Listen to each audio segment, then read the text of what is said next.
कुल्लू में कुदरती आफत ने ले ली एक ही परिवार के 7 लोगों की जान। महिला का पैर दर्द बहा ले गया 7 जिंदगियां। बादल फटने पर दर्द के कारण भाग नहीं सकी महिला और उसे बचाने के चक्कर में परिवार घर गाड़ी समेत बह गया। बेटे को दिल्ली से हिमाचल खींच ले आया काल और यहाँ चली गई बेचारे की जान। वो तो ऐसे मारा गया जैसे मानो मौत ने उसे मरने के लिए बुलाया हो, क्योंकि दिल्ली से आने के बाद वो ससुराल गया था। ससुराल वालों ने उसे रोकने की काफी कोशिश की, लेकिन वो जिद कर अपने घर आ गया और घर पहुंचा तो पानी में बह गया। न घर का नामो निशान बचा और न घर में रहने वाला कोई सदस्य।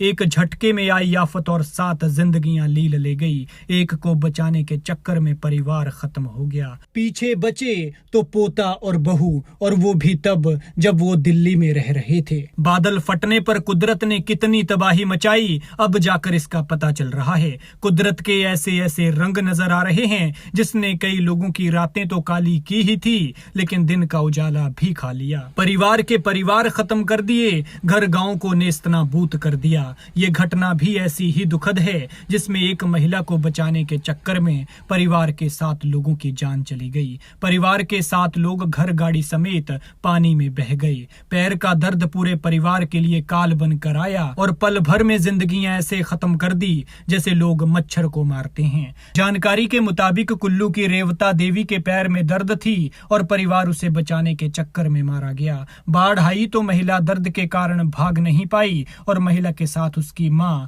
पति, 2 बेटे और 2 नेपाली नौकर बह गए। इनमें से महिला के पति का शव मिल गया है, लेकिन बाकी का भी कोई सुराग नहीं लग पाया है। घर का कुछ नहीं बचा है, गाड़ी खिलौने की तरह तैरती हुई निकल गई। रेवता देवी के साथ उसका पति जियालाल, बड़ा बेटा भरत भूषण, छोटा बेटा ब्रिज भूषण, रेवता की मां दल्लू देवी और 2 नेपाली बहे हैं। स्थानीय लोगों का कहना है कि श्रीखंड के साथ लगते जाओ गांव के लोगों ने निरमंड के बागी पुल के लोगों को रात में ही फोन करके बादल फटने की सूचना देकर अलर्ट कर दिया था। इसके बाद बड़ी संख्या में लोग निरमंड से आधी रात को ही अपने घर बार छोड़कर भाग गए थे। लोगों का कहना है कि जियालाल का पूरा परिवार भी घर छोड़कर वहां से गाड़ी में निकलने को तैयार था। उनका एक बेटा गाड़ी में बैठ भी गया था, लेकिन रेवता देवी की टांग में दर्द हो रहा था। ऐसे में दूसरा बेटा और जियालाल उसे गाड़ी तक लेकर आ ही रहे थे और नेपाली नौकर मौजूद थे।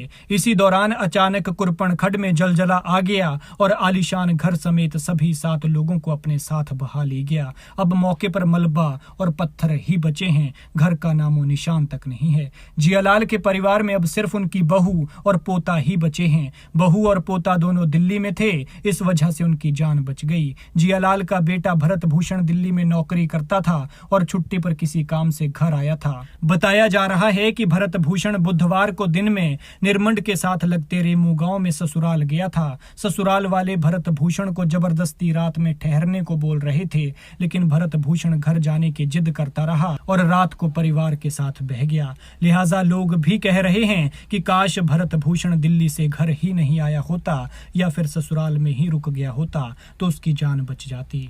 जियालाल का घर तो नहीं बचा है, लेकिन घटना स्थल पर ढांढस बंधाने के लिए रिश्तेदार पहुंच रहे हैं। लेकिन ढांढस किसे बंधाया जाए, लोग ये नहीं समझ पा रहे हैं। बहू और पोता भी दिल्ली से वापस आ रहे हैं। खैर, भगवान मृतकों की आत्मा को शांति दे और बहू और पोते को परिवार को खोने का दुख सहने की शक्ति